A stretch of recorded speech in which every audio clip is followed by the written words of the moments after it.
भगवान शिव की आराधना की। ओम नमः शिवाय, ओम नमः शिवाय। श्रावण का महीना चल रहा है। महादेव प्रकट हो गए। प्रकट होकर के बोले वरदान मांगो। बोला ऐसा वरदान दीजिए जिसके सिर पे हाथ धरूं वो जल के भस्म हो जाए। महादेव बोले अच्छा तथास्तु, जिसके सिर पे हाथ धरोगे जल के भस्म हो जाएगा। जैसे ही वरदान मिला तो महादेव के बगल में बैठी हुई जब पार्वती जी को उसने देखा, बोले ये बहुत अच्छी है, इतनी सुंदर, इतनी अच्छी, इतनी सुकोमला पत्नी, और पतिदेव देखो कैसे बागंबर लपेटे घूम रहे हैं। अगर ये हमारी हो जाए तो जीवन धन्य हो जाएगा हमारा। और उसके लिए क्या करें? बोले इनके जो पतिदेव हैं इनको जला के भस्म कर देते हैं। जब ये भस्म हो जाएंगे तो हम इनसे ब्याह कर लेंगे। महादेव ने ही वरदान दिया, और जैसे वरदान दिया तथास्तु, तो हाथ उठा करके महादेव के पीछे ही भागा। बोले आपको ही भस्म करूंगा। महादेव बोले भले आदमी, हमने वरदान दिया है, मैंने दिया है। बोले तो इसी तो आपको ही नष्ट करना है ताकि आपकी जो गृहिणी है ये हमारी हो जाए। वैसे तो देखो महादेव संहार के देव हैं, उनको किसी के उनके ऊपर कोई प्रभाव नहीं हो सकता है। लेकिन बात ये हो जाती कि अगर महादेव नहीं भागते तो लोगों में ये भी तो बात आ जाती कि निश्चित है वरदान लाभकारी, वरदान में शक्ति नहीं होगी, वरदान में इतनी ताकत ही नहीं होगी, इसीलिए महादेव नहीं भागे। वरदान ताकतवर था इसीलिए महादेव भागे। दौड़े, दौड़ते दौड़ते सब जगह भागे, लेकिन वो पीछा नहीं छोड़ा। तब भगवान श्रीमन नारायण आए। नारायण भगवान ने आकर के शंकर, कहां दौड़े दौड़े जा रहे हो महाराज? बोले भस्मासुर पीछे भाग रहा है जलाने को हमको। बोले आप भी बड़े भोले हो, देख तो लिया करो ठोक पीट करके कि कैसा भक्त है, कोई कुछ भी चढ़ा देता है, आप तो इतने प्रसन्न हो जाते हो। महादेव इसीलिए भोले बाबा कहलाते हैं, बहुत जल्दी प्रसन्न होते हैं। एक चोर चोरी करने के लिए गया तो शंकर जी के ऊपर घंटा लगा था बहुत बड़ा, तो घंटा चोरी करने के लिए उसको कोई चढ़ने का साधन नहीं हुआ, शंकर जी पे ही चढ़ गया। वो जैसे ही घंटा उतारने लगा महादेव प्रसन्न हो गए। जय हो, प्रसन्न कर दिया, प्रसन्न कर दिया, वरदान मांगो। उसने कहा मैं कुछ आपको प्रसन्न करने नहीं आया, मैं चोरी करने आया।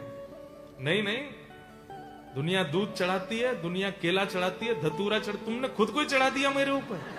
मैं बहुत प्रसन्न हूं तुमसे। दुनिया के लोग वस्तु चढ़ाते हैं, तू कैसा मेरा भक्त खुद को ही चढ़ा दिया।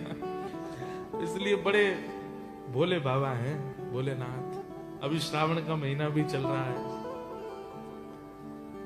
तो भस्मासुर के लिए फिर ठाकुर जी ने महादेव से कहा देख तो लिया कीजिए कि किसको वरदान देना है किसको नहीं देना है। अब आपने इसको दे दिया, आपके पीछे ही भाग रहा है।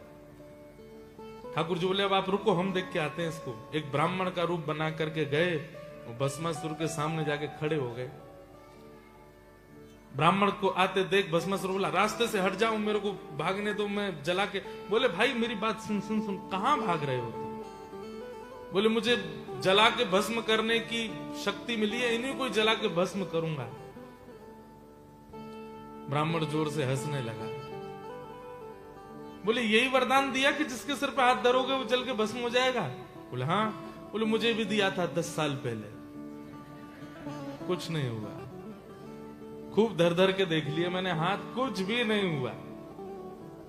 बोले ऐसे कैसे? वो भोले बाबा है। भोले बाबा है तो कहां रहते हैं देखा तुमने? शमशान में रहते हैं, अपना खुद का घर नहीं बना पाए, तुम्हारा घर बसाएंगे वो? थोड़ी बहुत बुराई करी तो बोले अब क्या करूं मैं? बोले कि देखो तुमको विश्वास है कि तुम्हारे हाथ में जलाने की शक्ति है? बोले कि हाँ मुझे तो है। तो बोले एक काम करो, हमारे भारत में एक डिटर्जेंट पाउडर आता है, उसका एक वो आता है स्लोगन जैसा, पहले इस्तेमाल करें फिर विश्वास करें।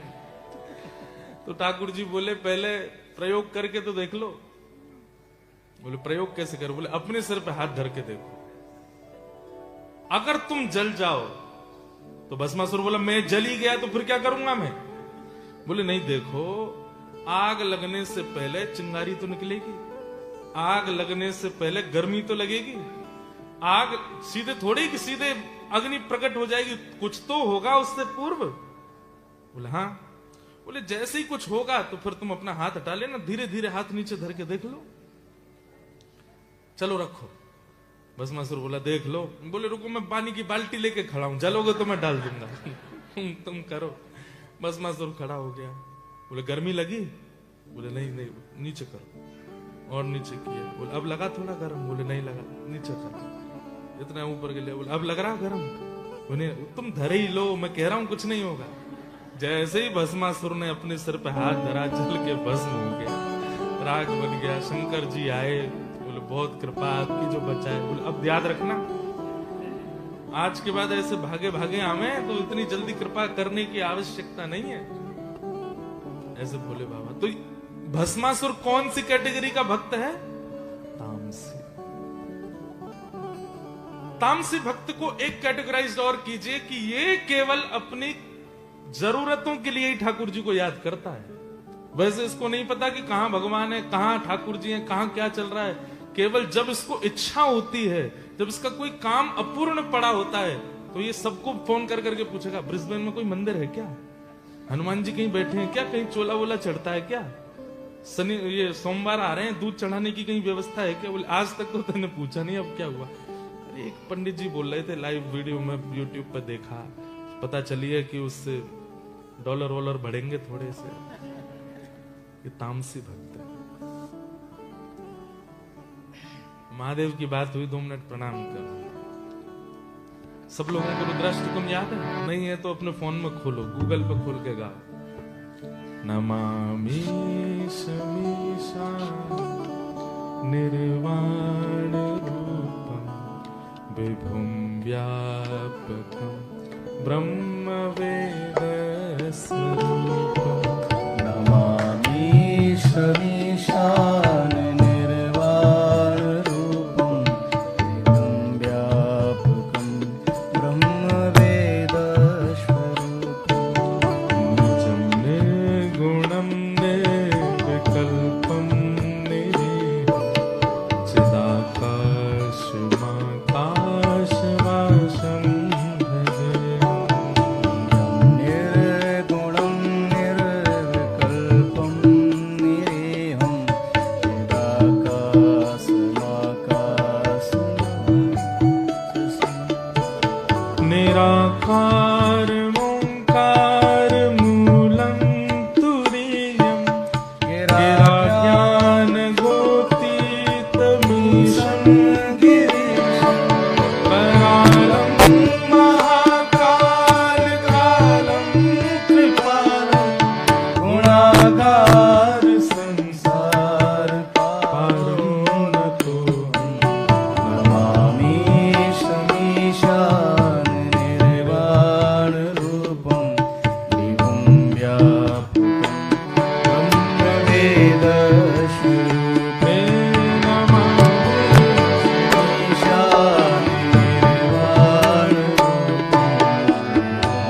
सुंदर बात है।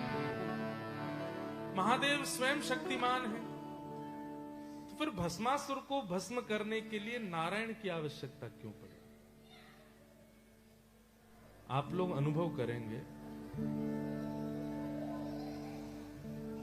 उनका अपना सत्संग चल रहा है और ये सब जगह होता है।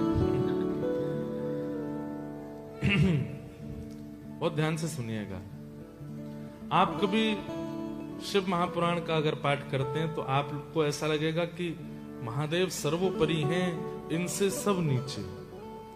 जब आप श्रीमद् भागवत श्रवण करेंगे, विष्णु पुराण आदि सब श्रवण करेंगे, रामायण श्रवण करेंगे, तो फिर वहां नारायण की प्रधानता है, विष्णु की प्रधानता है। वास्तविकता में तो यह है कि नारायण और शिव ये दोनों एक दूसरे के पूरक हैं। कहीं लोगों में संशय भेद ना हो जाए, इसलिए कभी कभी लीला में महादेव ऐसी लीला करते हैं कि नारायण प्रधान हो जाएं, और कभी कभी लीला में ऐसा होता है कि नारायण ऐसी लीला करते हैं कि महादेव प्रधान हो जाएं, ताकि हमारे चित्त में संशय ना आवे, हम दोनों को प्रधान माने। 10 प्रकार के नामापराध हैं, उन 32 प्रकार के सेवा अपराध हैं। उन सेवा अपराधों में एक सेवा अपराध है शिव और विष्णु में भेद मानना। इनमें भेद दृष्टि नहीं करनी, इनको एकाकार रूप मानना। तो सबसे पहले भक्त कौन से हुए? तामसी। तामसी भक्त का लक्षण क्या है? सबसे पहला अभिमान, दूसरा हिंसा, और तीसरा दंभ। दंभ मतलब, दंभ का मतलब क्या होता है? पाखंड। मतलब भक्ति नहीं है चित्त में, लेकिन लगता है कि अगर मैं ऐसा करूंगा तो आकर्षण बनेगा लोगों का, या फिर मेरी थोड़ी वैल्यू हो जाएगी, या कुछ भी। वो ठाकुर जी को प्रसन्न करने के लिए भजन नहीं कर रहा है, दूसरों को दिखाने के लिए ठाकुर जी का तिलक लगाता है, भजन करता है, नाम जपता है, बोलता है। ये दंभ तामसी भक्त का तीसरा लक्षण, दंभ करना। लेकिन एक बात बोलें, हमारी भक्तमाल जी में नाभा गोस्वामी जी आज्ञा करते हैं कि अगर कोई व्यक्ति दंभ करता है, नाटक करता है भजन का, तो कई बार नाटक करते करते भी ठाकुर जी की कृपा हो जाती है और वो नाटक वास्तविकता में परिवर्तित हो जाता है। इसका एक प्रमाण है, गुजरात के कितने लोग बैठे हैं यहाँ पे? हमारे गुजरात में एक भगवान के परम भक्त हुए, उनका नाम था नरसिंह मेहता। क्या नाम था? नरसिंह मेहता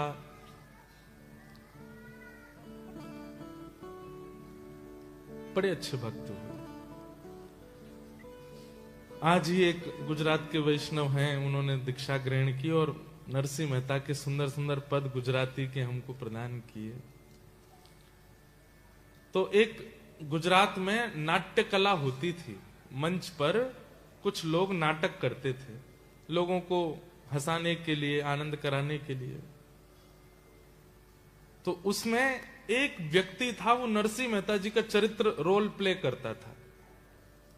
तो नरसिंह मेहता जी जैसा एक तारा, नरसिंह मेहता जी जैसी शिखा, नरसिंह मेहता जैसे कपड़े, नरसिंह मेहता जैसा तिलक, और पूर्ण रूपेण नरसिंह मेहता जी जैसा बनकर के वो मंच पर खूब रोता था, बिलकता था। नरसिंह मेहता जी जैसा ही उसका पूरा कैरेक्टर प्ले करता था, लेकिन ऑफ स्टेज खूब खाता भी, पीता भी, सब काम करता था। केवल स्टेज पर जब जाता था तो नरसिंह मेहता पूरे उसमें आ जाते थे। मतलब ऐसा कैरेक्टर रोल प्ले करता था कि बस ये लगता है नरसिंह मेहता ही है क्या। लोग बाग चरण तक छू लेते थे, लोग बाग चरणों से लिपट तक जाते थे, लेकिन वो दौड़ भाग करके अपने कमरे में आता, तुरंत फिर अपने जो उसका व्यसनी जीवन था वैसा हो जाता है। एक बार वो रात में नरसिंह मेहता जी का रोल प्ले कर रहा था, और उस दिन वो इतना भाव से नरसिंह मेहता जी का चरित्र कर रहा था, करते करते कोई रोने की एक्टिंग होनी थी, पर वो एक्टिंग ना होकर के वो सच में रो गया। हे प्राणनाथ, हे जीवनधन, हे द्वारिकाधीश। नरसिंह मेहता जी का एक चरित्र आता है कि मारी हुंडी सुकारो महाराज रे, सांवरा गिरधारी। हुंडी भरी ठाकुर जी ने। ऐसा होता था पहले कि जैसे अब ब्रिस्बेन से कोई मेलबर्न जा रहा है लेकिन पैसे साथ में लेके जा नहीं सकता, तो वो नगर के किसी सेठ के पास जाकर के कहता कि आप हमारी हुंडी लिख दो। तो हुंडी में क्या होता कि आप पैसे सेठ जी को दे दो, सेठ जी किसी पर लिख के दे देंगे, मेलबर्न में आप उनके पते पर बोल देंगे वहां जाके पत्र दिखा देना, इतने पैसे तुमको वहां से मिल जाएंगे। तो नरसिंह मेहता जी के पास कुछ संत गए, बोले कि भैया हम द्वारिका जा रहे हैं, रास्ते में चोर लुटेरे हमको लूट लेंगे, आप हमारी हुंडी लिख दो। नरसिंह मेहता बोले मुझ पर खुद रही, मैं तुम्हारे कहां से लिख दूं। बोले नहीं नहीं, हमको किसी ने कहा है कि आप लिख करके दे दो हमको। बहुत जिद पड़ गए जब संत, तो नरसिंह मेहता जी ने लिख दिया और हुंडी लिख करके उन सब संतों को दे दी। संत जन जब सब गए द्वारिका, तो नरसिंह मेहता रोने लगे, मैंने संतों के लिख तो दी पर मेरा कोई वहां है नहीं, मेरा तो एक ही जानकार है, द्वारिकाधीश सांवरिया मेरे जानकार हैं। और वो संत जन सब गए तो नरसिंह मेहता रो रहे थे, बोले कि पता नहीं इन संतों का क्या होगा, वहां कौन मिलेगा इनको। लेकिन इतने विश्वास से उन्होंने लिख करके दी कि जब संत जन गए तो ठाकुर जी सच में सेठ बन करके आए और उन सब संतों के जो जो उनकी रकम थी वो पूरी की। ऐसे ठाकुर जी ने अनेक बार श्री नरसिंह मेहता जी के प्रेम भाव को स्वीकार करने के कई लक्षण बताए। तो वो नाट्य कला प्रस्तुत कर रहा था, आज वो सच में रो गया। 10-15 साल के अपने करियर में पहली बार रो गया ठाकुर जी को याद करके। बहुत विलंब हो गया था तो अपनी ड्रेस उतारी नहीं, अपना मुंह मेकअप वगैरह उसने पहुंचा नहीं, वो ऐसे ही घर जाने लगा। अर्धरात्रि का समय अपने घर जा रहा था, थोड़ी देर में उसको पायल की आवाज आने लगी, छम छम छम छम ध्वनि आने लगी। उसने देखा, बोले ये छम छम कौन, कहां से आ रही है आवाज। इतने में चंदन की सुगंधी आने लगी, दिव्य प्रकाश पीछे से जैसे मानो लगने लगा। पीछे मुड़ करके जैसे ही उसने देखा, साक्षात द्वारिकाधीश खड़े हैं और द्वारिकाधीश नरसिंह मेहता को जैसे मानो अपनी ओर बुलाने के लिए आ रहे हो। पीछे देख करके उसने पहले तो वो स्तब्ध हो गया, मुख से वचन नहीं निकले, हाथ पैर कांपे। मेरे नरसी, मेरे नरसी, मेरे पास आ जा मेरे नरसी, और पकड़ करके उस व्यक्ति को अपने हृदय से लगा। पहले तो सुध बुध खो गई, उसके बाद जब होश आया तो इतना रोया ठाकुर जी के चरणों में प्रणाम करके। ठाकुर जी उसको नरसी नरसी बोले, अरे मेरो नरसी, अरे मेरा नरसी, तू मेरे पास आ जा, तू मेरे हृदय से लग जा। ठाकुर जी भूल गए कि ये नरसिंह मेहता नहीं है। तो उसने थोड़ी देर बाद याद दिलाया, नाथ आपकी कृपालुता की तो मैं नजर उतारूं, बलैया लूं कि आप इतने कृपालु हैं, लेकिन मुझे बताने में बहुत खेद हो रहा है, मैं नरसिंह नहीं हूं, मैं तो उसका नाट्य करने वाला हूं। जैसे उसने कहा मैं नाट्य करता हूं, तो ठाकुर जी स्तब्ध हो गए। अरे तू मेरा नरसिंह नहीं, तेरे नेत्रों से आंसू आए थे, तू अभी थोड़ी देर पहले मुझे पुकार रहा था, वो सब नाटक था। ठाकुर जी ऐसे मतलब हुए कि जैसे मानो कितने दुखी हो गए हों। ठाकुर जी वहां से अंतर ध्यान हो गए, सुनते कि ये नरसिंह नहीं है। तो जो व्यक्ति नरसिंह का रोल निभाता था, उसने आज विचार किया, मेरा आचरण शुद्ध नहीं, मेरा व्यवहार शुद्ध नहीं, मेरे विचार शुद्ध नहीं, मेरी क्रियाएं शुद्ध नहीं, केवल नाटक करता हूं, धन कमाने के लिए नरसिंह मेहता बनता हूं। और वो नाटक करते करते करते करते 15 वर्ष में पहली बार अश्रु जो निकले, ठाकुर जी प्रकट हो गए।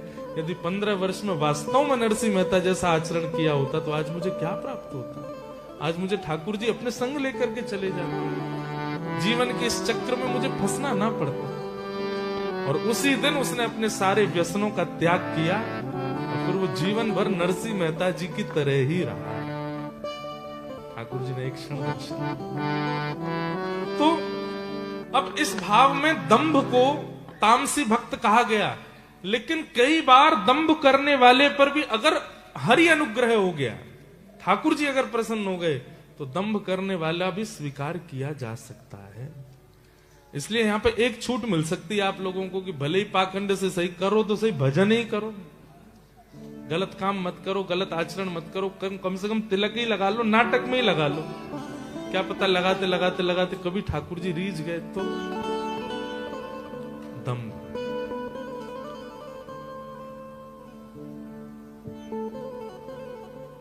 तो अभिमान, हिंसा, दंभ, और चौथा लक्षण बताया तामसी भक्त का मात्सर्य।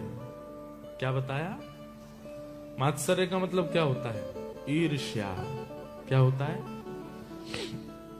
हमारे पूज्य पिताजी महाराज अपनी कथा में कहते हैं 3 दुख के कारण। दुख के कितने कारण? 3। या ध्यान से सुनना। पहला कारण होता है काल, समय।